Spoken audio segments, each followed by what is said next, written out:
Mary Catherine Edwards. Mary Catherine Edwards, de 31 años, vivió en Beaumont, Texas, en 1995. Fue una profesora respetada con un gran círculo de amigos y una relación muy cercana a su familia. Mary fue vista por última vez el viernes 13 de enero de 1995 en una casa en el pueblo a la cual se había mudado. La preocupación de sus padres creció cuando al día siguiente ella no respondió las llamadas. Ellos fueron a su casa a cerciorarse de que se hallaba bien, encontrando en cambio una escena terrorífica. Mary yacía ahogada en su propia bañera y tenía sus manos esposadas detrás en su espalda. Una autopsia reveló que había sido agredida. Los investigadores recolectaron ADN masculino de su cuerpo y fue archivado para su uso en el futuro. Por más de 25 años, el caso estuvo sin resolver. En abril del 2022, investigadores comenzaron a usar genealogía genética para dar con un sospechoso o sospechosa. Primero, dieron con primos lejanos que los acercaban más a una detención. De este modo, el ADN los llevó a Clayton Bernard Foreman. Foreman y Mary asistieron a la misma escuela secundaria. También fueron amigos. Mary fue incluso dama de honor en la boda de Foreman y su primera esposa. Los investigadores también encontraron similitud en el crimen de Mary, con un asalto ocurrido en 1981 a un compañero de clases de Foreman. Foreman se declaró culpable de ese crimen y obtuvo 3 años de libertad condicional. El miserable fue arrestado en mayo del 2001 en el condado de Franklin, Ohio, donde vivió y fue condenado el 22 de septiembre del año 2021 por arrebatarle la vida a Mary Catherine Edwards. La fecha de su juicio aún no ha sido anunciada. Firozeh Deghanpur. Firozeh Deghanpur, de 24 años, era estudiante en la Universidad de Nebraska en Omaha en 1983. Desapareció del campus universitario el 13 de agosto de 1983, después de asistir a sus clases nocturnas, y un día después, el 14 de agosto, unos pescadores descubrieron su cuerpo debajo de un puente en Pigeon Creek, en el cercano Council Bluffs, Iowa. Una autopsia determinó que Firozeh había sido golpeada, apuñalada en el abdomen y cortada en la garganta. Durante los siguientes meses, varias agencias trabajaron juntas para tratar de encontrar al culpable. Desafortunadamente, no pudieron y el caso quedó congelado en 2020. Uno de los amigos de Firozeh se acercó a los investigadores con el nombre de un posible sospechoso del caso. Los investigadores rápidamente pudieron descartar a esa persona porque tenía una coartada sólida. Cuando echaron un nuevo vistazo al caso, vieron que los detectives que trabajaron en la investigación inicial recopilaron varias pruebas de la escena del crimen que podrían ser útiles. Ahora, con los avances en la tecnología del ADN, la evidencia incluía una blusa, ropa interior, cuadernos, impresiones de computadora, guantes, gafas graduadas, una lata de cerveza y 2 bolígrafos. Todos estos artículos habían estado almacenados en la oficina del sheriff durante casi 4 décadas. Los investigadores enviaron los artículos al Laboratorio de Investigación Criminal de la División de Iowa para realizar pruebas de ADN. En marzo de 2021, un guante manchado de sangre encontrado en el lugar contenía ADN de un hombre. Pudieron hacer coincidir el ADN no identificado con Bud Leroy Christensen a través del Sistema Nacional de Índice Combinado de ADN o CODIS. Los investigadores de la base de datos también encontraron las huellas dactilares de Christensen en papeles que se habían encontrado cerca del cuerpo. Christensen tiene un largo historial criminal con muchos crímenes similares que había cometido a lo largo de los años. El 30 de abril del 2021, las autoridades anunciaron que el tipo había sido arrestado y acusado de quitarle la vida a Firozeh. El técnico de escena del crimen, Hadley Mikovic, dijo durante la conferencia de prensa que el arresto en el caso fue posible gracias a los importantes avances tecnológicos en el análisis de ADN en las últimas décadas. Me gustaría alentar a los familiares y amigos de las víctimas a que nunca pierdan la esperanza y continúen trabajando diligentemente con las agencias encargadas de hacer cumplir la ley en sus investigaciones, para que el caso de Firozeh sea un ejemplo de que nunca es demasiado tarde para buscar respuestas, exclamó. El hermano y el padre de Firozeh, que viven en Londres e Irán respectivamente, fueron notificados de que se había realizado el arresto. Sonia Charles y bebé Jane Doe. A finales de enero de 1994, El propietario de Bob's Car Wash en Jeanerette, Luisiana, hizo un descubrimiento espantoso. Estaba sacando la basura cuando encontró una bebé fallecida dentro de un bote de basura de 55 galones detrás de su negocio.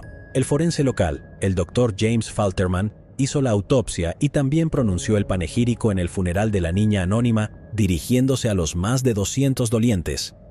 Dijo que al ver al infante con el pulgar en la boca comenzó a tener pensamientos fríos de ira, depresión y tristeza. El Dr. Falterman también señaló que la niña estaba viva cuando la arrojaron a la basura y que probablemente vivió solo unas horas antes de sucumbir al frío. No pudo encontrar un boceto del bebé, pero la describieron como de sexo femenino, de tez oscura, y la llamaron Baby Jane Doe. La jefa de policía interina en ese momento, Carrie Davis, prometió encontrar a la madre del niño. Puede que no haya sucedido bajo su mando y que hayan pasado 25 años, pero las autoridades dicen que afortunadamente sucedió. La madre de la niña, Sonia Charles, de 50 años de New Iberia, fue arrestada en septiembre del 2019. La unidad de casos sin resolver de la oficina del sheriff de Iberia Parish reabrió recientemente el caso después de que se desarrollaran nuevas pistas. El portavoz del departamento, el mayor Wendell Rayburn, explicó que un grupo local de casos sin resolver ayudó a atraer una atención renovada al caso y que se trajeron nuevas pistas a la atención de los investigadores. Las pruebas de ADN recopiladas tanto de Baby Jane Doe como de la escena del crimen fueron reexaminadas recientemente por un laboratorio local que a su vez desarrolló un perfil de ADN.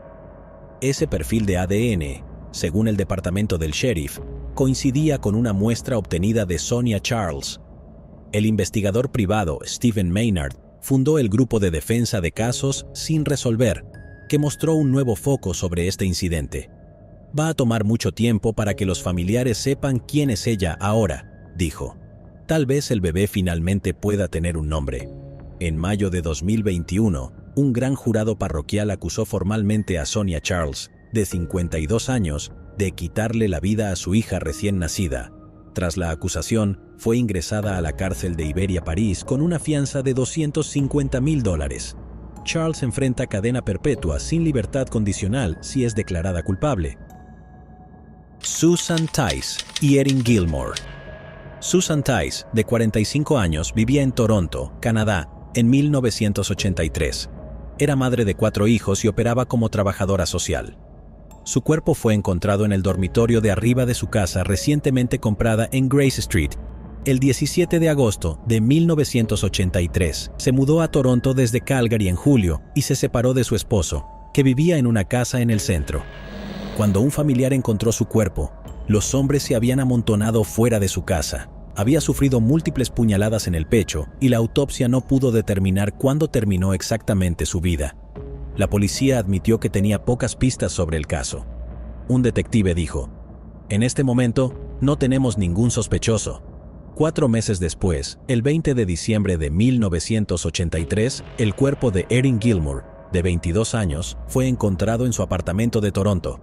Una amiga que fue a buscarla para un cóctel encontró el cuerpo de Erin como el de Susan Tice. Erin había sido apuñalada, agredida y encontrada en su dormitorio. La policía registró puerta por puerta sin éxito. Erin era una aspirante a diseñadora de ropa de una familia adinerada. Su padre, David Gilmore, había sido socio comercial del magnate Peter Monk, cofundador de la empresa minera Barrick Gold.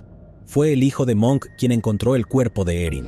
Durante años y décadas, los investigadores supieron poco sobre lo que les sucedió a Susan y Erin, excepto que sufrieron un destino similar.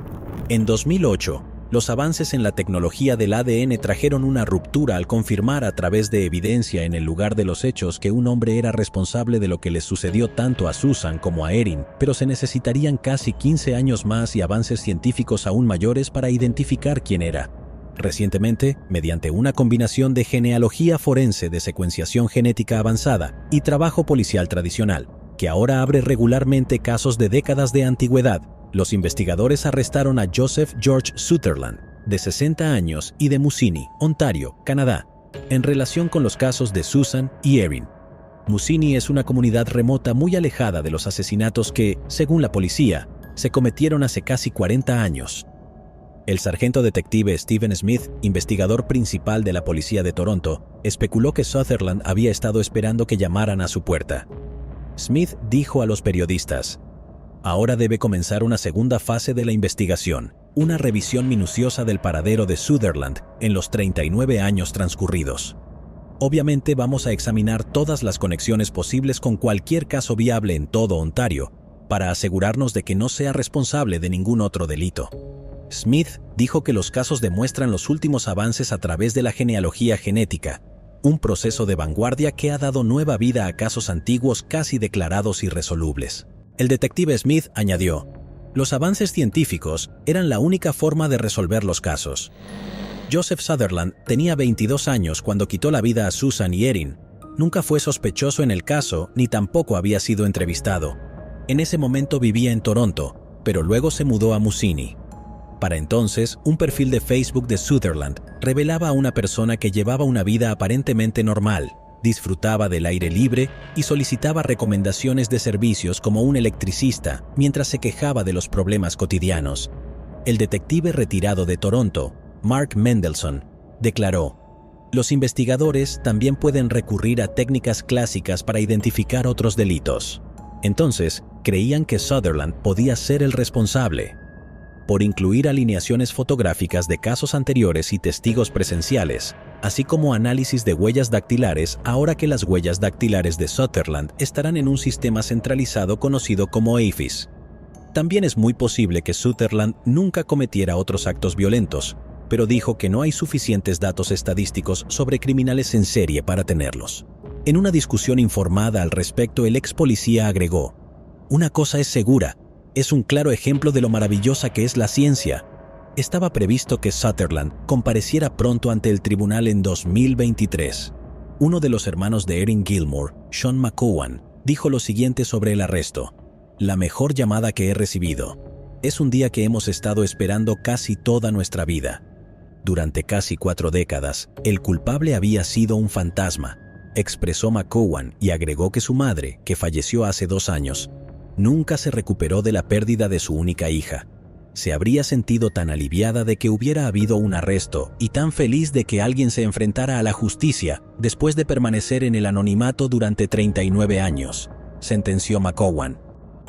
Kim McVeigh. El 23 de mayo de 1992, el cuerpo de una mujer fue encontrado tirado detrás de un cobertizo en construcción en North Memorial Drive, en las afueras de Tulsa, Oklahoma. Rápidamente, fue identificada como Kim Marlene McVeigh, de 31 años. A Kim le habían disparado en la cabeza, no había testigos conocidos del crimen, ni evidencia de ADN.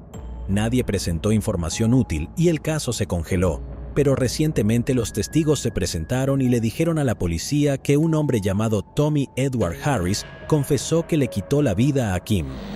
Kim, Harris y algunas otras personas no identificadas se alojaban en la misma casa. La casa fue descrita como una conocida casa de drogas. El 16 de mayo de 1992, 7 días antes de que se encontrara su cuerpo, un hombre entró a la casa para cerrar un trato que había salido mal. Este individuo quería recuperar su dinero. Luego tuvo lugar un tiroteo. Este hombre tomó a Kim con una llave de cabeza y la arrastró afuera. Luego el hombre le hizo demandas. Tommy Harris disparó un arma y alcanzó a Kim en la sien izquierda. Seguidamente, Harris arrastró su cuerpo a la casa para después esconder sus restos detrás del cobertizo en la parte trasera. Tommy Harris fue arrestado el 14 de mayo del 2020. El sheriff del condado de Tulsa, Vic Regalado, dijo: "Este es un momento agridulce y amargo por el hecho de que Kim McVeigh todavía tiene familiares. Les han notificado, pero están fuera del estado y no pudieron estar aquí hoy. Nuestros corazones ciertamente están con ellos tan dulcemente por el hecho de que ahora hemos podido brindarle un cierre a su familia. Fueron años de preparación, pero nuevamente al final del día, la justicia a veces avanza lentamente, pero aún sucede. El hombre que entró a la casa que buscaba dinero ya falleció". La familia de Kim, que no asistió a la sesión informativa policial, tampoco ha hecho ninguna declaración tras enterarse del arresto. Raquel Johnson. Raquel Johnson era una madre soltera que vivía en Akron, Ohio, en 1991. En marzo del mismo año, estaba en el vehículo de un amigo cuando se pinchó una llanta y se detuvieron en el estacionamiento de una tienda de conveniencia en la esquina de Dan Street y Glenwood Avenue. Un pequeño vehículo gris descolorido se detuvo en el estacionamiento detrás de ellos. Raquel se subió a ese vehículo y se fue con el hombre. Se cree que el tipo se ofreció a llevarla a casa. Sin embargo, más tarde ese mismo día, su cuerpo fue descubierto en Weller Avenue. Fue agredida, apuñalada varias veces e incluso quemada después de ser arrojada a la calle. Los investigadores recolectaron evidencia de ADN del cuerpo de Raquel y la ingresaron en bases de datos, pero no encontraron una coincidencia. Solo en el 2019, cuando el Departamento de Policía de Akron se asoció con Advanced DNA, se pudo hacer una coincidencia. Advanced DNA es una empresa de pruebas genéticas en Texas que ha ayudado a disipar muchos casos sin resolver. Recientemente, en marzo de 2020, Daniel Lee Reese, de 57 años, fue arrestado en relación con el caso. Su ADN coincidía con el ADN del sospechoso que se encontró en la escena del crimen en 1991. Reese, que tenía 28 años en el momento del crimen, fue ingresado en la cárcel del condado de Summit y aparentemente la familia de Raquel lo conoce. Reese había sido visto en la misma zona en la que fue vista con vida por última vez, pero nunca fue investigado durante la averiguación inicial. Reese también vivía justo enfrente de Raquel. Después de que él le quitara la vida, a menudo pasaba tiempo con su hija que se fue a vivir con la madre de Raquel. La hija nunca esperó que este hombre que conoció desde la infancia fuera el hombre que le quitó la vida a su madre.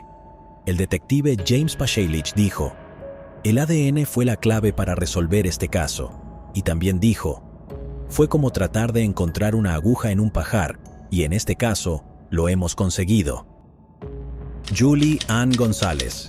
Julie Ann González, de 21 años, vivía en Dripping Springs, Texas, en 2010. Estaba casada con George de la Cruz, pero estaban separados y no vivían juntos. Los dos estaban a punto de divorciarse. Julie y George tenían juntos una hija pequeña llamada Leila, que tenía unos 2 años en ese momento. Julie siempre estaba ocupada con su trabajo como técnica de farmacia, yendo a la escuela y pasando tiempo con su hija. Fue descrita como una persona trabajadora y de buen corazón.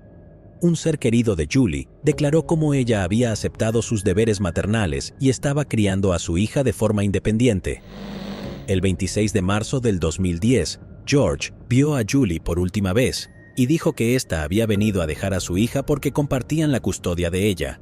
La tía de Julie, Dora Soto, esperaba que Julie la contactara ese día, pero no lo hizo. Dora intentó comunicarse con ella, pero no lo logró. Cuando no respondió los mensajes de texto y las llamadas, su familia comenzó a preocuparse. La tía de Julie, su madre Sandra y su hermana Samantha hablaron con George. George afirmó que Julie le dijo que se iba de viaje por unos días. Todos dijeron que Julie no habría dejado atrás a su hija, o al menos le habría dicho a un miembro de la familia que se iba. La familia de Julie decía que su hija era su mundo y que nunca la dejaría atrás. Julie también era muy honesta y estaba en contacto constante con su familia. A las 11 de la noche, la tía y la mamá de Julie denunciaron su desaparición a la policía de Austin, Texas. La policía no tenía ninguna evidencia de que Julie no se hubiera ido por su cuenta, pero dijeron que era adulta y que se le permitía irse. La mamá y la tía de Julie mencionaron que su auto nuevo también había desaparecido. Al día siguiente, el 27 de marzo de 2010, la familia de Julie y su nuevo novio Aaron recibieron mensajes de texto de ella. La hermana de Julie creía que era ella, porque se refería a ella por su apodo. La tía, la madre y el novio de Julie no estaban tan seguros. Aaron acababa de recibir un mensaje de Julie informando que iba a romper con él, y su madre se sorprendió porque Julie estaba perdidamente enamorada de él. Julie o alguien que usó su teléfono también publicó un mensaje en Facebook diciendo que estaba deprimida y publicó algunos mensajes en su página de MySpace. Julie escribió que había conocido a un hombre llamado James, en Colorado, y estaba ansiosa por comenzar su vida allí. La tía y la mamá de Julie sabían que estos mensajes no eran de ella. Julie no habría dejado a su hija y no era así como ella escribiría. Aaron le pidió a Julie que le dijera cuál era su segundo nombre. La persona al otro lado de la línea dijo que no tiene tiempo para juegos y nunca envió ningún otro mensaje a los familiares de Julie. Los investigadores aún no estaban seguros de si ella se fue sola o si hubo juego sucio, pero hablaron con George, ya que él fue la última persona que vio a Julie con vida. George solo les dijo que Julie dejó a su hija y luego se fue abruptamente. La familia de Julie comenzó su propia investigación. Su tía condujo por el sur de Austin y vio el auto nuevo de Julie en el estacionamiento de un Walgreens. Su tía entró corriendo y buscó a Julie por toda la tienda, pero no la encontraba por ningún lado. Preocupada por lo que podía encontrar, la tía de Julie se puso en contacto con la madre de la chica y juntas revisaron el baúl de Julie, pero no la encontraron. Vieron una bolsa de papel en el asiento trasero que contenía medicamentos para el asma de la hija de Julie. No era como si Julie no le hubiera dado a George un medicamento tan importante para su propia hija. Entonces, la familia de Julie le preguntó a uno de los empleados dentro de Walgreens si ella había estado allí. Le mostraron una foto y él dijo que les resultaba familiar. También le preguntaron si sabía algo sobre el auto de afuera. Dijo que una niña había entrado a la tienda y que ella exclamó: «Estoy teniendo problemas con el auto». La policía obtuvo las imágenes de vigilancia de Walgreens. Había varias mujeres que coincidían con la descripción de Julie, pero la propia Julie no había entrado a la tienda. Luego, la familia cubrió la ciudad con carteles publicitarios y repartió camisetas con la foto de Julie. La policía examinó los registros telefónicos y las cuentas de redes sociales de Julie. Su teléfono y sus redes sociales se habían silenciado y no se habían utilizado desde el 27 de marzo del 2010, el día después de que la vieron por última vez. La madre de George, Victoria de la Cruz, hizo una llamada telefónica frenética a la policía y les pidió que fueran a su casa. Victoria los llamó porque había encontrado un gran agujero en el cobertizo de almacenamiento de la casa que compartía con su hijo. Victoria les dijo que empezó a cavar, pero luego se asustó y decidió que lo mejor era llamar a la policía. Cuando llegaron los detectives, Victoria estaba cubierta de tierra y claramente conmocionada. El agujero por el que les había contactado parecía inquietantemente una tumba. George le dijo a la policía que el agujero era una zanja eléctrica. Los investigadores decidieron cavar de todos modos, pero no encontraron señales de Julie en el agujero. La policía obtuvo los registros bancarios de Julie. Descubrieron que el día que Julie fue vista por última vez, George había usado su tarjeta en Walmart y Best Buy.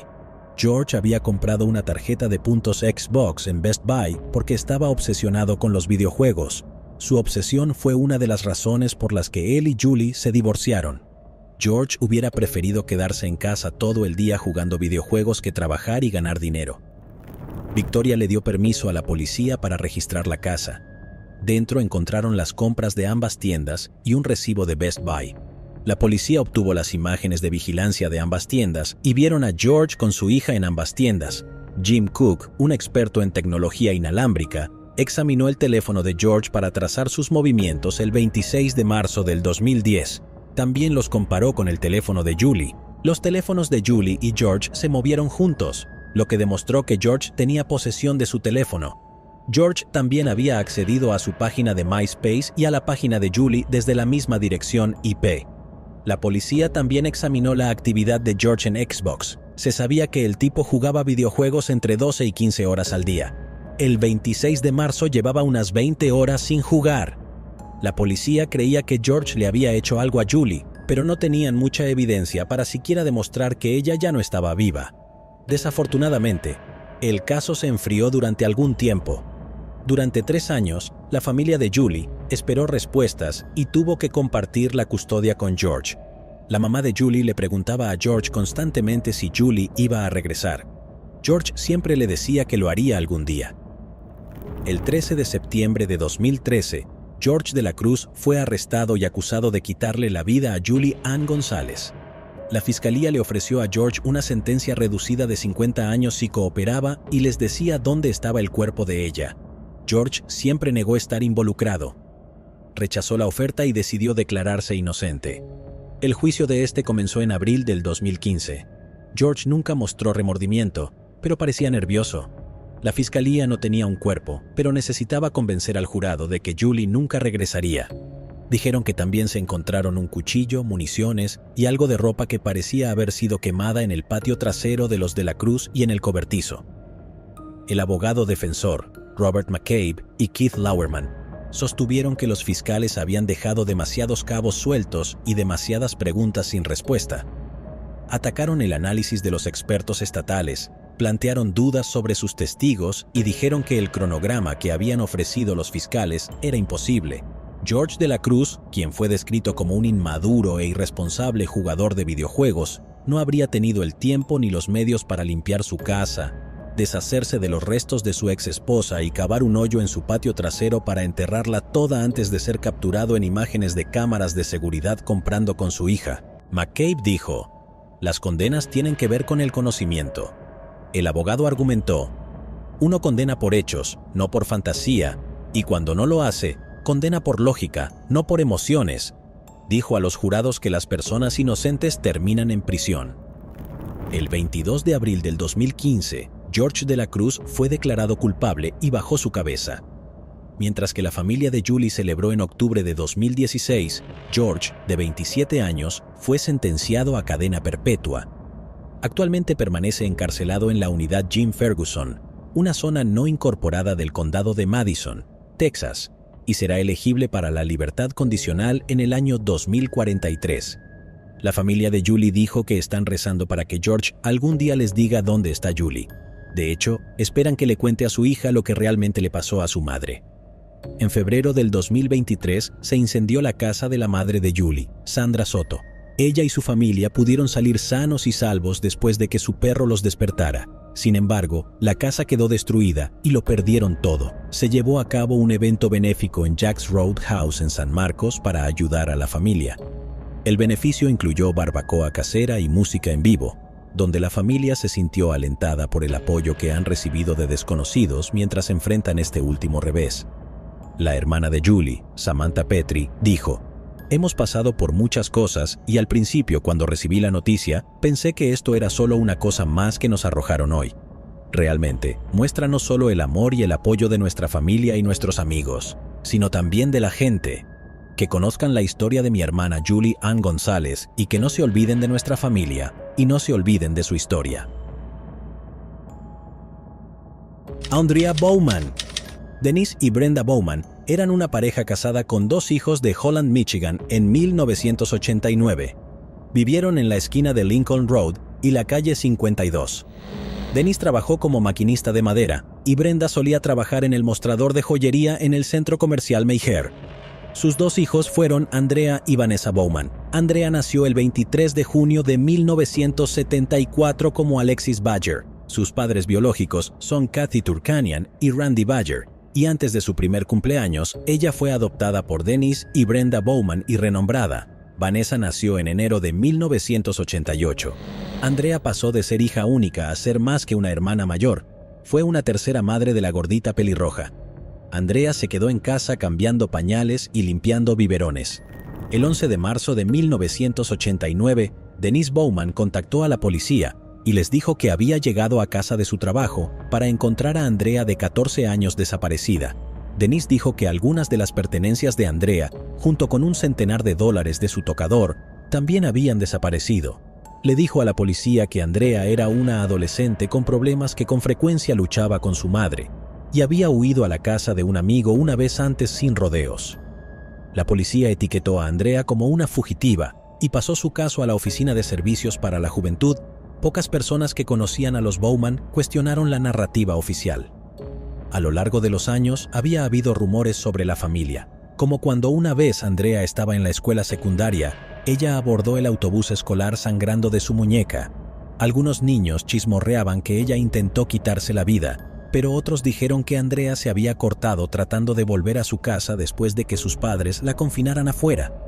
Hubo rumores de que Denise, un ex reservista de la Marina con pelo castaño rojizo, una perilla de alambre bordeado y gafas, y Brenda, una mujer corpulenta con flequillo rizado, abusaron de Andrea, pero en ese entonces lo que sucedió a puerta cerrada se consideraba un asunto familiar. Muchas personas en Holland asumieron que Andrea se había hartado tanto de su casa que finalmente se alejó, tal vez se había ido a buscar a su madre biológica. La gente escuchó que había conseguido llegar con un aventón a una parada de camiones local y había dejado la ciudad con un niño mayor o estaba embarazada. Brenda reportó pistas en las semanas y meses siguientes a la desaparición de su hija, todo lo cual parecía confirmar que Andrea había huido. Una sola fotografía quedó como recuerdo de ella en la mayoría de las personas y se le entregó a la policía cuando ella desapareció por primera vez. En ella, Andrea está sentada contra un fondo de estudio azul y mirando fuera de cámara con sus ojos verdes hacia arriba. Fotos de niños desaparecidos a menudo se imprimían en los lados de los cartones de leche o en flyers pegados en la parte superior de las cajas de entrega de pizza. En 1993, la banda Soul Asylum estrenó un video musical para su canción Runaway Train, con las imágenes y los nombres de los niños desaparecidos en todo Estados Unidos. El video fue un gran éxito con varias versiones al aire en MTV y VH1, en el que se rodó en Michigan. La foto Andrea aparece justo después de los 2 minutos mostrado en el video. 20 años después de su lanzamiento, el director Tony K. afirmó que más de 2 docenas de niños desaparecidos fueron encontrados debido al video. Por desgracia, Andrea Bowman no era uno de ellos y su caso se congeló. La siguiente actualización importante en el caso de Andrea llegaría en 2010, cuando Carl Koppelman intervino. Carl se interesó en True Crime, que lo llevó a Web Sleuths, que es un foro donde los aficionados al crimen y los detectives de sillón se conectan y colaboran en casos sin resolver. Carl pasó incontables horas navegando por la base de datos nacional de personas desaparecidas y cuerpos no identificados conocidos como NamUs. Hay una superposición entre las 2 partes principales de la base de datos de los desaparecidos y el fallecido. Carl trató de coincidir con las características de las personas que habían desaparecido con los de restos no identificados encontrados. Cuando Carl se dio cuenta de que la edad y la condición de algunos de los cuerpos podrían hacer que sea difícil para los seres queridos reconocerlos, esto inició una idea que comenzó con la presentación en vida de desconocidos, basado en fotos tomadas post-mortem. Algunos de los casos resueltos que hemos cubierto en este canal antes han sido resueltos debido a estas representaciones. Una vez que terminó la representación, Carl nos la envió para nombrarnos y algunas veces publicarlos. También publicó su trabajo en la Web Sleuths para que otros detectives de sillón pudieran utilizarlo en sus esfuerzos de identificación. Eventualmente Carl comenzó a trabajar con los departamentos de policía y el proyecto de ADN que identifica los restos humanos a través de pruebas genéticas e investigación genealógica. Carl se interesó en el caso de la desconocida del condado de Racine, cuya aparición se dio cerca del borde de un maizal de Wisconsin en 1999. Ella no había estado viva durante unas 12 horas, pero la lluvia se llevó cualquier evidencia que pudiera haber sido útil para los investigadores. Parecía probable que la vida de la joven fuera arrebatada en otro lugar y arrojada allí. Una autopsia determinó que podría haber sufrido una discapacidad cognitiva y que había sufrido abuso y negligencia a largo plazo. Tenía huesos rotos y una oreja de coliflor y su cuerpo mostraba signos de que fue asaltada. Más de 50 personas de la comunidad agrícola donde fue encontrada asistieron a su funeral. Fue encontrada usando una camisa de estilo occidental gris y plateado bordado con flores rojas. Carl conectó algunos criterios generales de búsqueda de sexo, ubicación y edad e hizo clic en los resultados de las personas desaparecidas. En la mayoría de los casos, la respuesta fue un claro no. La edad no coincidía o la ubicación no tenía sentido. Pero una entrada le dio esperanza a Carl. Andrea Bowman. Andrea y Jane Doe, del condado de Racine, compartieron características físicas y sus edades coincidían. Andrea habría tenido 25 en 1999, cuando la vida de la desconocida fue arrebatada. Holland, donde Andrea desapareció, se encuentra justo al otro lado del lago Michigan, desde donde se encontró el cuerpo de la desconocida. Son solo 4 horas en coche de un lugar a otro. Carl llevó su teoría a las fuerzas de la ley que la encontraron lo suficientemente convincente para investigar realmente para determinar si la desconocida y Andrea coincidían. La policía tendría que comparar el ADN del cuerpo de alguien de la familia de Andrea, ya que Andrea fue adoptada. Las autoridades tuvieron que localizar a su madre biológica, lo que tardó un tiempo. La madre biológica de Andrea es Kathy Turkanian. En 1972, a la edad de 14 años, huyó de su familia.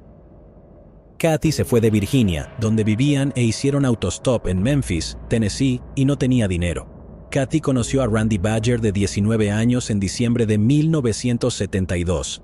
Kathy y Randy viajaron a Carolina del Sur, donde era legal que un menor se casara si tenía permiso paterno.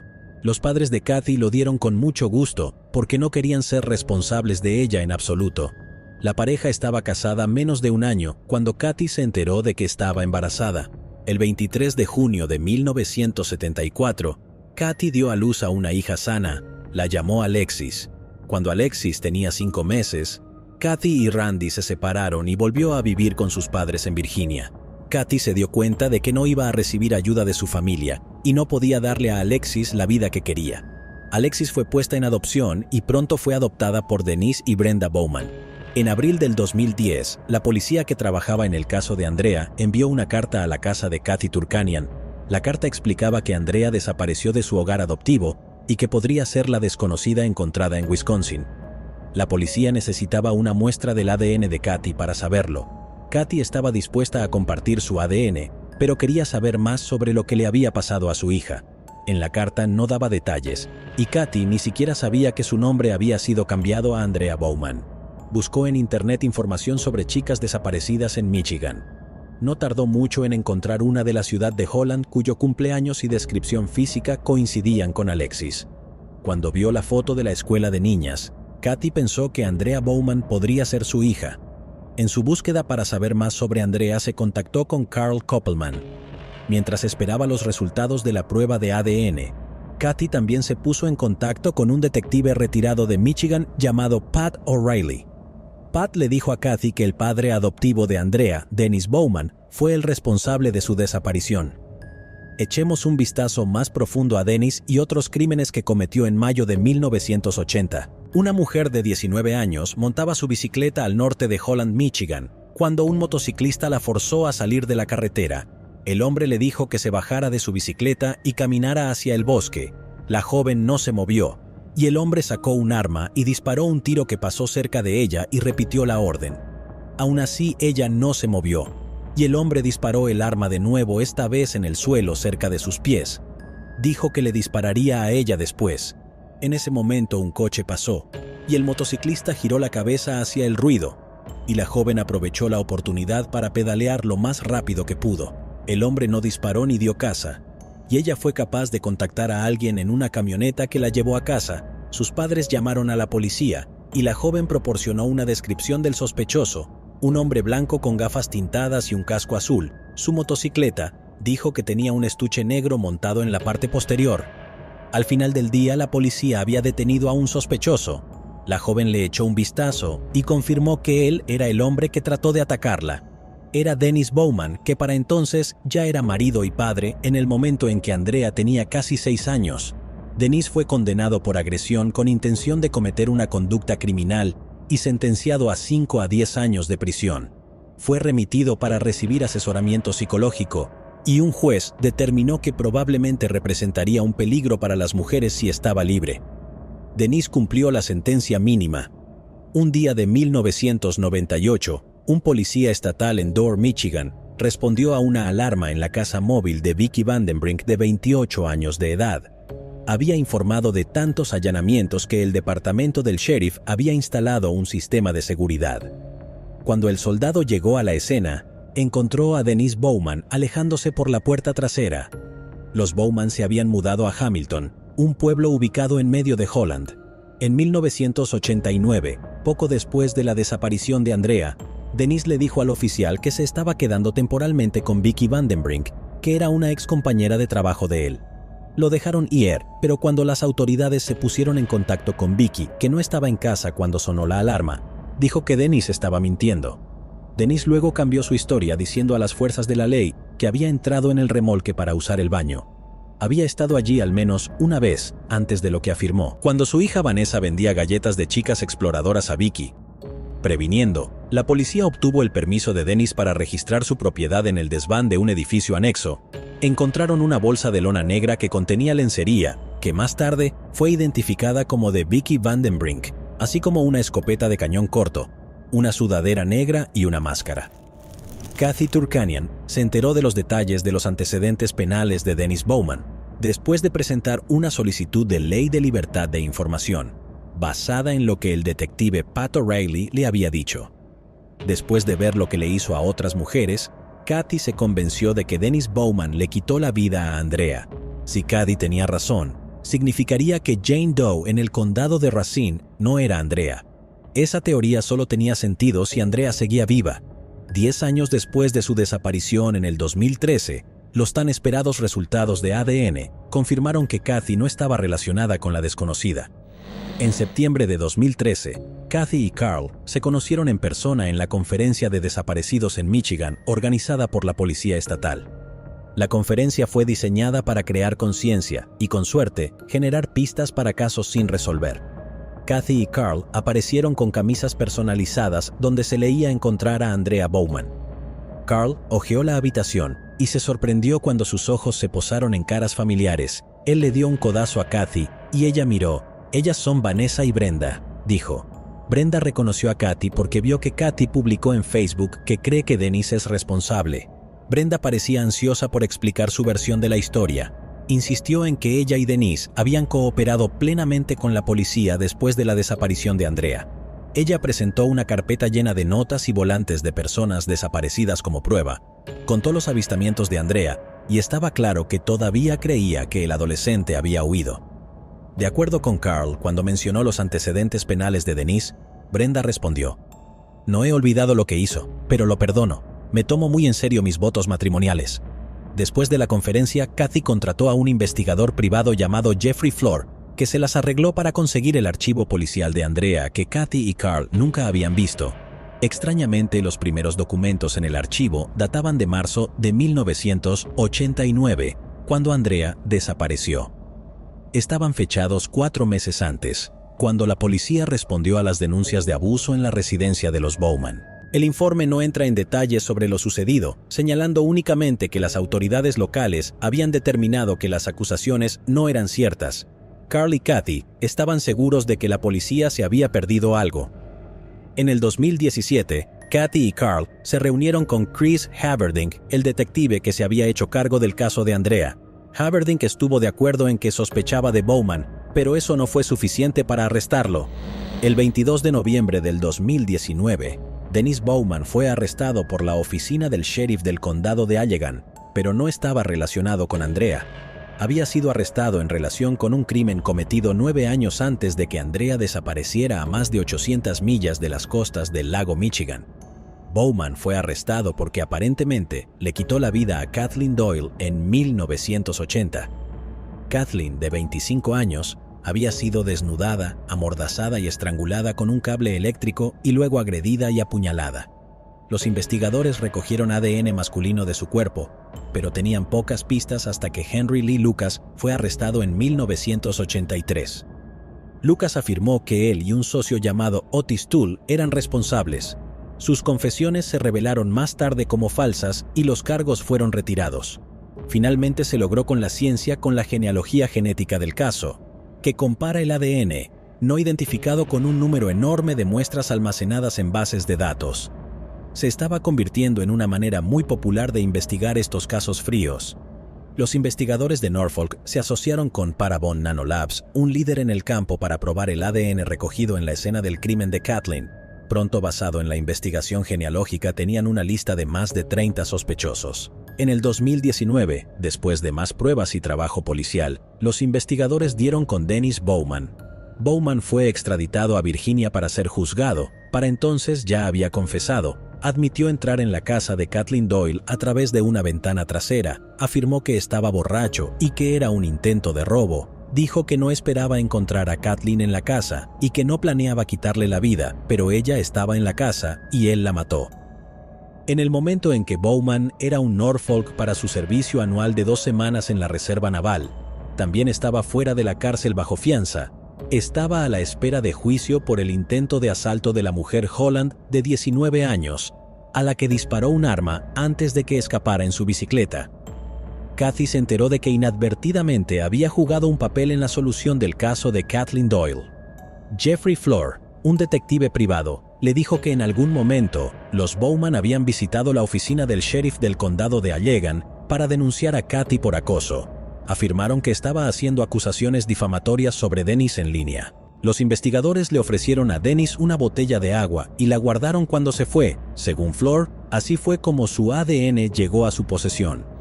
En la primera semana de febrero del 2020, con una gruesa capa de nieve cubriendo el suelo, la policía regresó a la propiedad de Bowman. Había un equipo forense en el lugar, esta vez con una tienda de la escena del crimen y perros en el patio trasero. Los funcionarios parecían concentrarse en un área en particular y habían comenzado a cavar. Más tarde, ese mismo día, la policía dio una conferencia de prensa y anunció que se habían encontrado restos óseos humanos y que probablemente pertenecían a Andrea Bowman. La policía necesitaba confirmar que de hecho era Andrea. Katy proporcionó su ADN inmediatamente. En marzo del 2020, casi 31 años después de que Andrea desapareciera, los resultados volvieron. Hubo una coincidencia de ADN. Denise afirmó que lo que le pasó a Andrea fue un accidente. Dijo que estaban discutiendo y la abofeteó, haciéndola caer y rompiéndole el cuello. Denunció su desaparición para encubrirlo. Esa fue la historia que le contó a Brenda en la correspondencia desde la cárcel. En junio del 2020, Denise recibió 2 cadenas perpetuas, más 20 años por quitarle la vida a Kathleen Doyle. Se le ordenó legalmente cumplir su condena en Michigan, donde sería juzgado por lo que le hizo a Andrea. La primera audiencia se celebró en febrero del 2021. Brenda subió al estrado primero. Contó con lágrimas cómo había hecho carteles de personas desaparecidas porque realmente creía que Andrea había huido, y dijo que supo la verdad solo después de que Dennis fue arrestado en el caso de Kathleen Doyle. Cuando se le preguntó si Andrea había acusado alguna vez a Denise de abusar de ella, Brenda dijo que sí, pero que no creía que las acusaciones fueran verdaderas. «Eso es mentira», le dijo con respecto a Andrea, y lo sabes. Fue Brenda quien le dijo a la policía dónde encontrar los restos de Andrea en una llamada desde la cárcel. Denise había confesado haber enterrado a su hija en el patio trasero. Brenda dijo que no le creía al principio, ya que no habían vivido en su casa en Hamilton cuando la vida de Andrea fue tomada, así que ¿cómo podría haberla enterrado allí? Para horror de Brenda, Denise explicó que había trasladado el cuerpo de su hija a la nueva propiedad tan pronto como firmaron los papeles. La losa de cemento en el patio era la lápida de una tumba que Brenda ni siquiera sabía que estaba allí a la sombra de la casa que ella y Denise compartieron durante casi 30 años. No mintió esta vez. Brenda le dijo al detective que cuando encontraron los restos de Andrea no mintió. Cuando otros testigos subieron al estrado, Denise se sentó tranquilamente con una corbata de moño verde y una máscara facial. El 22 de diciembre del 2021, Bowman pidió no compadecer. Fue sentenciado de 35 a 50 años de prisión adicional por quitarle la vida a Andrea Bowman. Bowman confesó un asalto de 1979. El crimen apareció en la portada del Holland Sentinel publicado el 18 de octubre de 1979. El artículo detalla un ataque muy violento contra una mujer de 27 años que a primera hora de la mañana del domingo fue atada, amordazada y asaltada por un intruso en su casa. El perpetrador tomó dinero en efectivo antes de huir de la escena y fue descrito como un hombre blanco entre 25 y 30 años de edad, con cabello arenoso y gafas con aros de alambre. Se estimaba que medía 1,80 m, pesaba 150 libras y según la joven, el agresor llevaba una chaqueta de cuero y pantalones oscuros. El periódico publicó un boceto policial del sospechoso, sus pupilas deshechas de tinta mirando en blanco desde la portada. Según el detective principal en el caso, había habido un aumento reciente en los informes de merodeadores en el barrio donde había ocurrido el crimen. La policía sospechaba que el atacante podría haber cometido otros crímenes. Esto potencialmente significa que hay muchos más casos que podrían estar vinculados a Bowman para aquellos que se preguntan. La desconocida del condado de Racine fue identificada más tarde como Peggy Johnson. Peggy nunca fue reportada desaparecida. Fue vista por última vez en un baile de bienvenida en Harvard, Illinois, en 1994. La mayoría de las personas que la conocían asumieron que acababa de huir. Una tía se preocupó lo suficiente como para sacar un anuncio clasificado en el periódico, pero nadie parecía sospechar que algo terrible podría haberle pasado a la chica pelirroja. Peggy desapareció poco después de la muerte de su madre, su única pariente cercana, y en su familia de bajos ingresos. La joven de 19 años se encontró huérfana y sin hogar, con una discapacidad de desarrollo que le dificulta conseguir un trabajo. Por casualidad, conoció a una enfermera llamada Linda LaRoche, que le ofreció trabajo como ama de llaves y niñera de sus hijos. La adolescente aprovechó la oportunidad, pero en los próximos 5 años, LaRoche abusó de Peggy Johnson golpeándola, matándola de hambre y obligándola a vivir en un espacio confinado. La violencia culminó en 1999, cuando LaRoche supuestamente terminó con la vida de Peggy de 23 años y arrojó su cuerpo en Raymond, Washington. Nadie pudo identificarla, por lo que se hizo conocida por el lugar donde fue encontrada, la desconocida del condado de Racine. 20 años después de la muerte de Peggy, la policía de Wisconsin recibió una pista de un ciudadano preocupado sobre una enfermera que confesó haber matado a alguien que trabajaba para ella a finales de los 90. A principios de noviembre del 2019, las autoridades del condado de Racine anunciaron la identidad de Peggy y el arresto de LaRoche. En mayo de 2022, un juez del condado de Racine sentenció a Linda LaRoche a cadena perpetua sin posibilidad de libertad condicional. También se le dio una sentencia adicional de 5 años por ocultar el cuerpo de Peggy. Jenny Schroeder, tía de Peggy, tenía esto que decir a LaRoche: «Espero que tengas un tiempo miserable y lento, muy lento en tu jaula». Carla Walker. En 1974, Carla Walker era una joven de 17 años en Western Hills High School en Fort Worth, Texas. De solo 1,50 de altura, Carla tenía el pelo rubio miel que le caía por debajo de sus hombros. Ella estaba saliendo con Rodney McCoy, que fue descrito como un chico de buen carácter y fuerte, ya que era el mariscal de campo del equipo de fútbol. Rodney y Carla hablaron de inscribirse juntos en la Universidad Tecnológica de Texas. Les dijo a sus amigos más cercanos que no tenía ninguna duda de que ella y Rodney se casarían algún día y formarían una familia.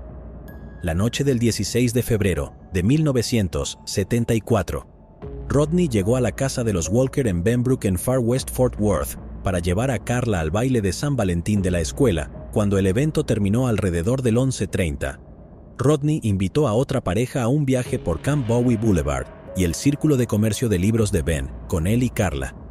Se detuvieron en un par de sitios de adolescentes, hamburguesas de Mr. Quick y Taco Bell.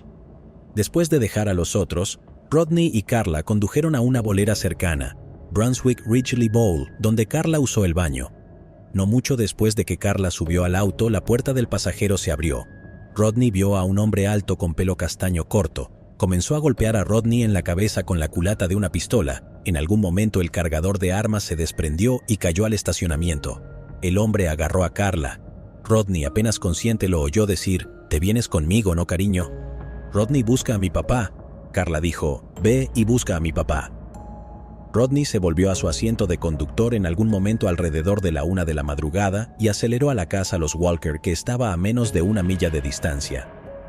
Condujo sobre la acera hacia el césped delantero y frenó. Los padres de Carla, Leighton y Doris, todavía estaban despiertos jugando al dominó en el comedor con Jim, el hermano pequeño de Carla, que tenía 12 años, y su hermana mayor Cindy, que tenía 18 años. Estaban en la sala viendo la televisión cuando escucharon a alguien golpeando la puerta principal.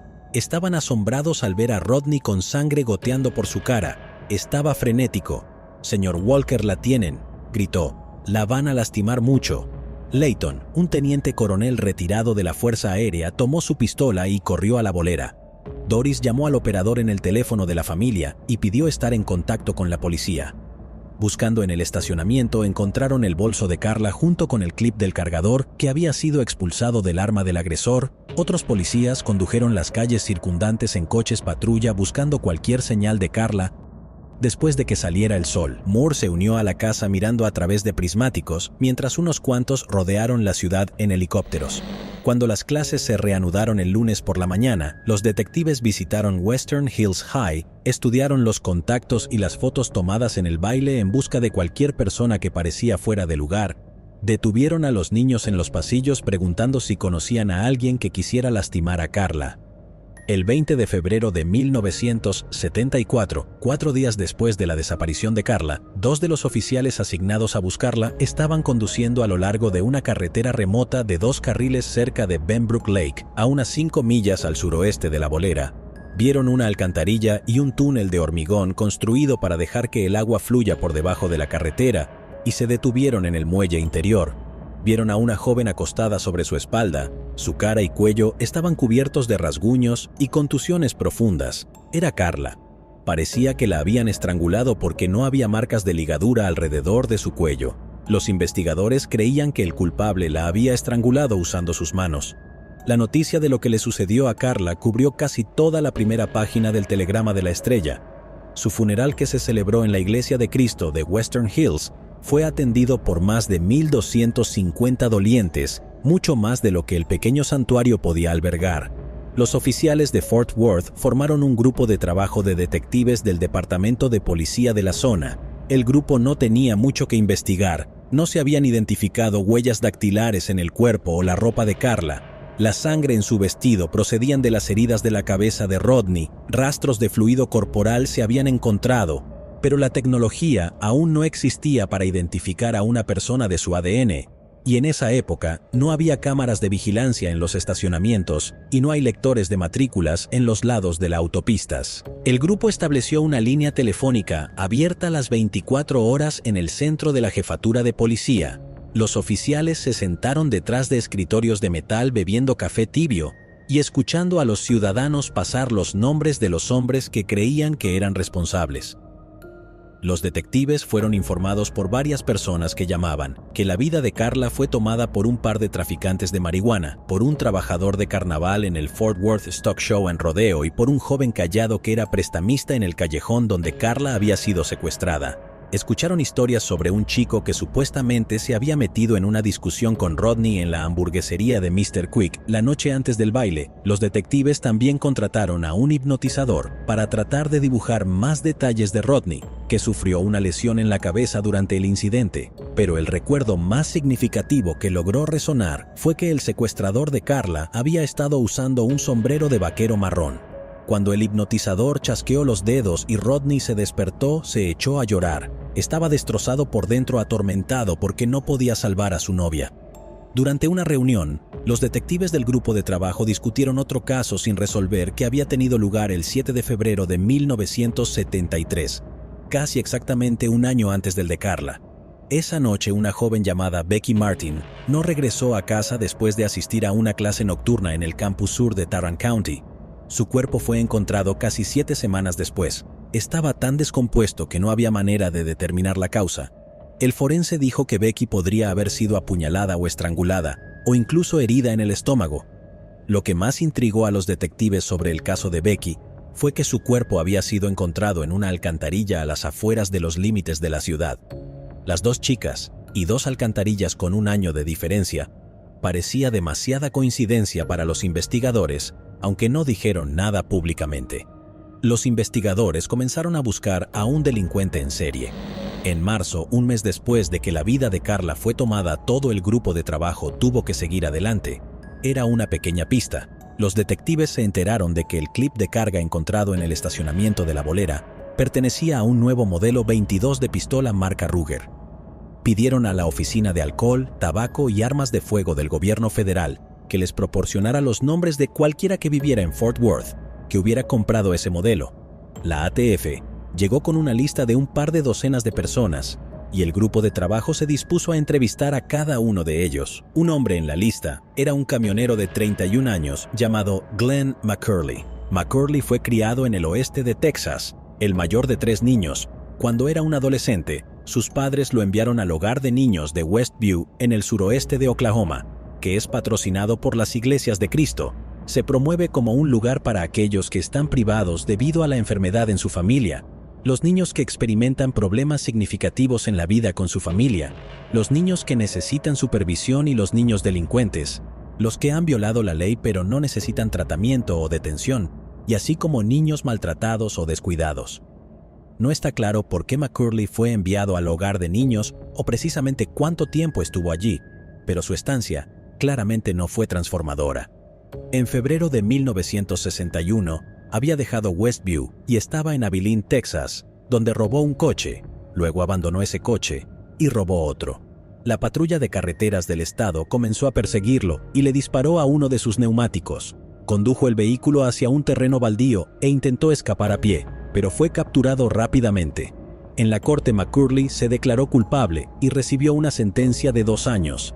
Fue liberado a principios de la primavera de 1962, cuando tenía 19 años. Finalmente se mudó a Midland, donde conoció a una estudiante rubia de secundaria, llamada Judy Watson.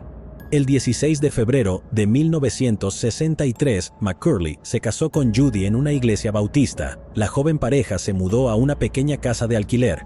McCurley finalmente consiguió un trabajo como camionero para el Servicio Postal de Estados Unidos con una ruta a Dallas-Fort Worth. Judy dio a luz a 2 hijos, Craig y Roddy. Luego, en 1972, McCurley trasladó a su joven familia a un barrio en West Fort Worth. McCurley y Judy matricularon a sus hijos en la escuela primaria pública y se unieron a la iglesia bautista de Ridgely West. McCurley consiguió otro trabajo de conducción de camiones acarreando losas prefabricadas de hormigón a obras de construcción. Judy trabajó en la guardería de la iglesia. Un hombre que conocía a McCurley no tenía el hábito desagradable de ver a una chica bonita y decir algo como «échale un vistazo a eso». A principios de marzo de 1974, 2 detectives llegaron a la casa de McCurley para entrevistarlo sobre su pistola Ruger 22. Cuando los oficiales le preguntaron sobre la pistola, McCurley dijo que había sido robada 6 semanas antes de su camioneta, mientras estaba pescando. Luego accedió a venir al centro y tomar una prueba de polígrafo que aprobó. El grupo de trabajo lo eliminó rápidamente como sospechoso potencial. A finales de la primavera de 1974, los investigadores todavía tenían poco que mostrar respecto al caso. El grupo de trabajo no se disolvió oficialmente, pero muchos de los detectives fueron ordenados por sus supervisores para volver a sus otros casos. Los extraños ocasionalmente llamaban a la casa de Walker, muchos de ellos anónimamente alegando que tenían información sobre quién terminó con la vida de Carla. Layton habló con todos ellos, tomó notas y las guardó en una caja de metal del tamaño de una caja de puros. Anotó nombres y direcciones de posibles sospechosos y dibujó círculos en los mapas donde le habían dicho que el culpable vivía. No iba a descansar hasta saber que el responsable estaba tras las rejas. Cuando el hermano menor de Carla, Jim, cumplió 16 años y obtuvo su licencia de conducir, comenzó a pasar su tiempo libre ayudando a su padre a cazar al criminal. A veces en el aniversario merodeaba por el estacionamiento del Brunswick Ridgely Bowl, buscando a alguien sospechoso. Jim tomó clases de boxeo en el Panther Boys Club, se unió a los equipos de lucha libre y fútbol de la escuela secundaria y corría por su vecindario. Quería estar listo en caso de que alguna vez me encontré con el culpable. Mi plan era dominarlo y llevarlo a algún lugar lejano, quizás en algún lugar en el oeste de Texas, donde nadie pueda oírlo gritar. El 19 de febrero de 1977, casi exactamente 3 años después de que el cuerpo de Carla fuera encontrado, alguien se encontró con el cuerpo de June Ward, de 25 años, una enfermera vocacional, tendida al lado de una acera en South Fort Worth. June estaba desnuda excepto por una correa de sostén alrededor de su cuello. Había sido estrangulada y golpeada en la cabeza con lo que el reportero describió como un objeto pesado afilado, y los detectives que habían trabajado en el grupo de caso de Carla Walker no pudieron evitar notar las similitudes entre los 2 crímenes. Luego, el 9 de julio de 1980, el cuerpo de una mujer de 19 años llamada Denise Hogg, descrito en el periódico como una merodeadora desempleada, fue encontrado a pocos metros de un puente en Creek en el sur de Fort Worth. Ella también había sido estrangulada. 2 años y medio después, en febrero de 1983, el cuerpo de Christy Tower, una camarera en el club nocturno de la familia Billy Bob en Texas en Stockyards, fue descubierto en un campo al norte de la ciudad. Sus manos estaban atadas con alambre eléctrico y otro cable estaba retorcido alrededor de su cuello como los otros crímenes. El caso de Christy seguía siendo un misterio, aunque unos días después de que su cuerpo fuera encontrado, los detectives recibieron una curiosa noticia. Se enteraron de que el bolso de Christy había sido encontrado en un contenedor detrás de Cheers, un bar en el Campeón Bowie Boulevard. Cheers estaba a solo media milla del estacionamiento de bolos Brunswick Ridgely, el lugar donde Carla había sido secuestrada en febrero de 1974. Los residentes estaban cada vez más preocupados por la perspectiva de un delincuente en serie. Tales preocupaciones crecieron cuando Catherine Davis, una aspirante a modelo de 23 años, desapareció el 9 de septiembre de 1984. Su cuerpo fue encontrado en un campo en Far South Fort Worth. Un mes después, el 19 de octubre, Marilyn Hartman, una maestra de 25 años, fue encontrada amordazada y estrangulada en su dormitorio de Fort Worth, solo 3 días después de que Cindy Heller, un 23 años de edad, graduada de la Universidad Cristiana de Texas y ex concursante de belleza, desapareció después de ser vista por última vez cerca de Hulen Mall. Más tarde fue encontrada estrangulada en el lecho de un arroyo en el campus de la Universidad Cristiana de Texas. Las tragedias siguieron acumulándose. El 26 de noviembre de 1984, Katherine Jackson, otra maestra de secundaria local, fue encontrada desnuda en su bañera con el agua todavía corriendo. Había sido estrangulada con una cuerda. 2 semanas después de eso, Angela Ewer, una modelo de 21 años a tiempo parcial y programadora para una estación de rock FM, dejó la casa de su prometido en el suroeste de Fort Worth. Al día siguiente, su coche fue encontrado abandonado por una carretera en la parte sur de la ciudad, y sus restos descompuestos fueron descubiertos en un campo al norte de Fort Worth. La noche del 22 de diciembre, pocos días antes de Navidad, Regina Grover, de 21 años, fue vista con su novio saliendo de The Keg, un restaurante en Camp Bowie. Ella fue encontrada al día siguiente estrangulada y ahogada en un arroyo bajo un puente en el norte de Fort Worth. Su novio, que fue encontrado en su cama en su apartamento, había sido golpeado fatalmente. Las mujeres de Fort Worth, especialmente las que vivían en la parte suroeste de la ciudad, estaban en pánico. Los medios locales informaron sobre las ventas de armas en masa. Cuando el Departamento de Policía ofreció un seminario gratuito sobre autodefensa, asistieron más de 3,000 mujeres. El Departamento de Policía formó otro grupo de trabajo. «Vamos a acabar con esto», prometió el jefe de policía H.F. Hopkins. Los detectives interrogaron a todos los sospechosos, desde ex convictos con largas hojas de antecedentes a un fotógrafo independiente. La investigación fue infructuosa, y la única noticia bienvenida fue una tregua en los crímenes. El culpable, si era un culpable, parecía haberse retirado. Eso fue hasta el 24 de febrero de 1986. Un transeúnte se encontró con el cuerpo desnudo de una mujer parcialmente envuelto en una manta tendido en una colina cerca de un parque en el centro de Fort Worth, que había sido estrangulada, pero la policía no pudo identificarla a través de las huellas dactilares habituales o registros dentales, ni recibieron ningún informe sobre una mujer desaparecida que podría haber proporcionado una pista. Pasó otro año y luego otro, y esta vez realmente parecía como si el hombre desconocido que había cometido todos estos crímenes se hubiera retirado para siempre.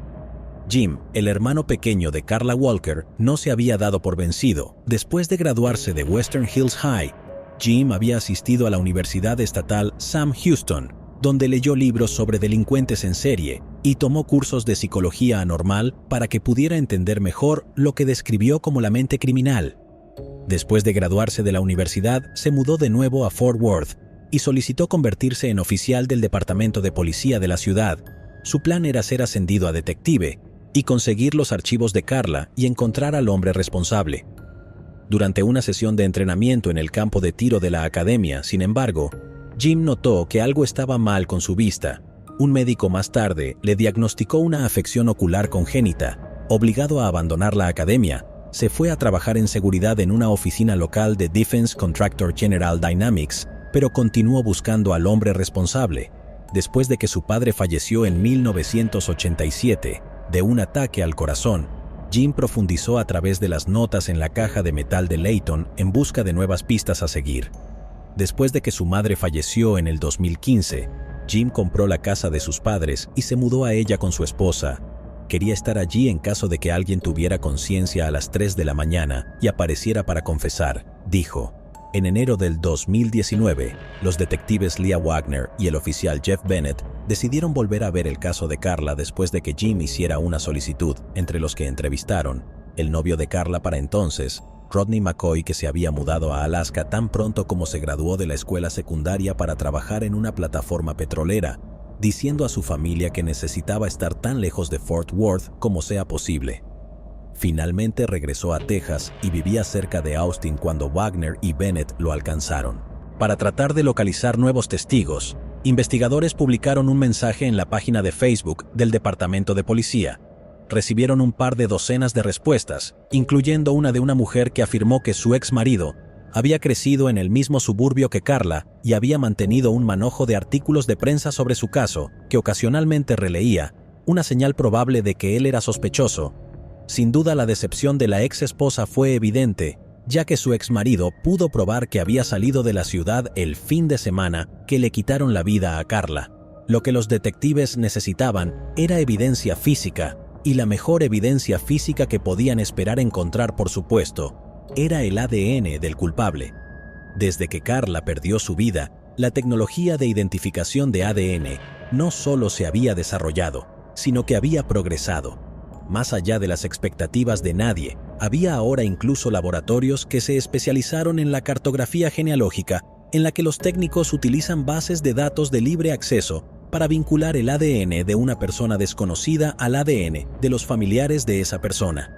Afortunadamente para Wagner y Bennett, el vestido de Karla y otra ropa que había usado la noche en que su vida terminó había sido cuidadosamente empacado en bolsas de papel en el laboratorio de pruebas del departamento de policía, lo que significaba que había una posibilidad de que los técnicos aún pudieran encontrar una muestra utilizable de ADN. Después de todos estos años, sin embargo, no había manera de saber si el ADN se había degradado, lo que impediría a los técnicos de compilar un perfil genético completo del hombre responsable.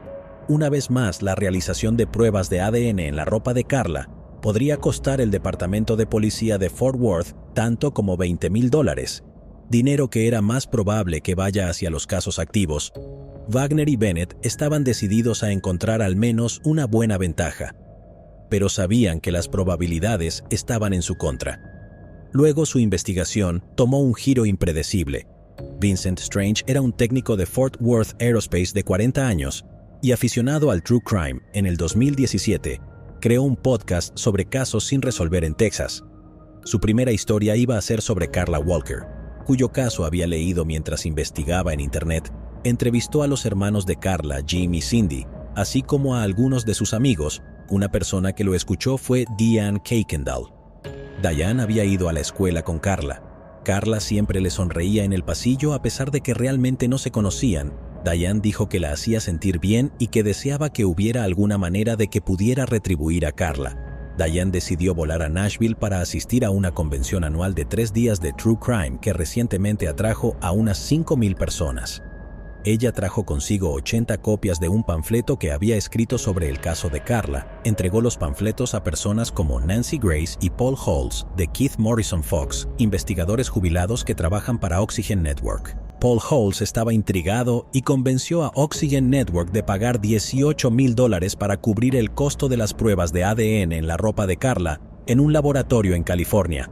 Los técnicos encontraron algunos fluidos corporales intactos. De ese fluido fueron capaces de desarrollar un perfil de ADN completo que subió al CODIS, una base de datos de aplicación de la ley a nivel nacional que contiene el ADN de millones de delincuentes.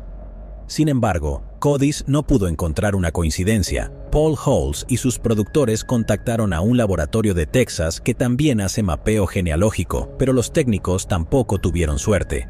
David Middleman, CEO de Othram, se puso en contacto con Paul Halls. Dijo que era optimista de que su particular método de identificación de ADN, una tecnología sofisticada que utiliza la secuenciación del genoma, podría encontrar una coincidencia. La mañana del 4 de julio del 2020, David Middleman llamó al oficial Bennett. Hemos conectado el ADN a un árbol genealógico en particular, y dijo que el apellido es McCurley.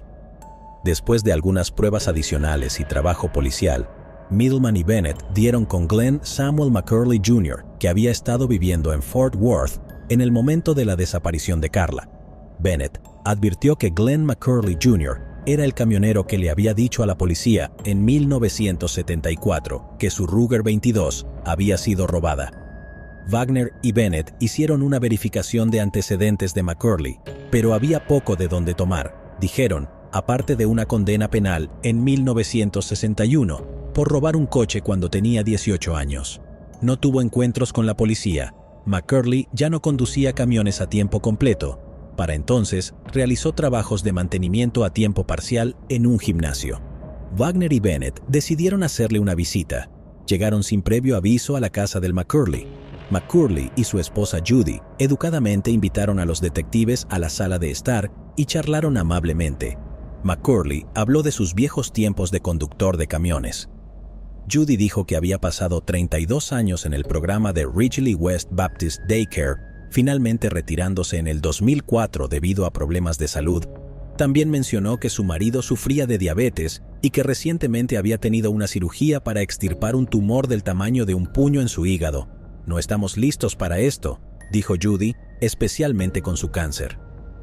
Finalmente McCurley preguntó a los detectives con su voz ronca: ¿De qué quieren hablar? Vamos muy atrás en el tiempo, dijo Wagner. En 1974 vivían aquí en ese momento, así que es posible que hayan oído hablar de una joven secuestrada en una bolera. Sé exactamente de cuál estás hablando. Judy dijo inmediatamente Carla Walker. Judy le dijo más tarde a los detectives que podía recordar dónde vivía la familia Walker en Williams Road, que mantenían su habitación de la misma manera. Ella dijo que mantenían su coche estacionado en la calzada durante años y años, que usted manejaría y vería el coche aparcado en la calzada, y que era absolutamente desgarrador.